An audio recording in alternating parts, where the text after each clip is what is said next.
Trump's #1 tariff advisor, Peter Navarro, who has done it again. After painting India as a land of snake charmers that buys Russian oil to fund war, after mocking our Prime Minister in saffron meditation, he has now picked up a caste metaphor to attack India. Peter Navarro said Brahmins were profiteering at the expense of the Indian people.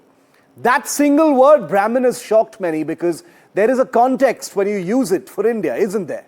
And Navarro is no fool. He knows caste is one of India's deepest battlefields.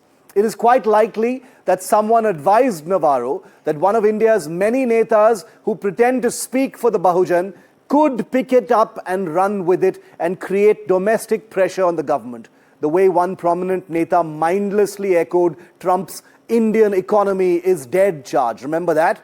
Well, to my great surprise, and I have to be very frank with you tonight, viewer, no Indian neta has actually run with Navarro's Brahmin attack. But something even more telling and pretty embarrassing has happened. At least two members of parliament, two members of the Rajya Sabha, who you would think had better things to do with their voice and public-funded salaries, rushed to clarify on behalf of Peter Navarro. They told us, one of them even lectured me, that Navarro is a Boston man and therefore must have meant Boston Brahmins, an Americanism that denotes the elite, and that Indians are stupid. Indians like me are stupid to think that Navarro was indulging in a casteist slur meant for India.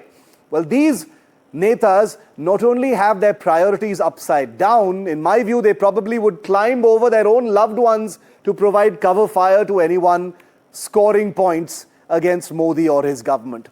And while they think that they sound educated and elite and lofty and enlightened, explaining the semantics of Navarro's use of Brahmin, they gloss over the fact that the very use of the word was meant to patronize and to trigger India.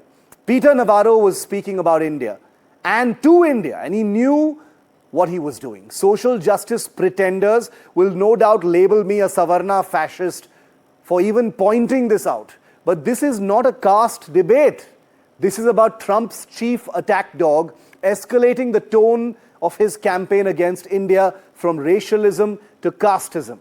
The Indian government has wisely refused to oxygenate Peter Navarro's bile, but leave it to our disconnected, deracinated, imaginationless opposition, or a section of it, to rush to explain his insults to us unwashed masses, as if that is the issue. 78 years after independence, the Brown Sahib is alive and well.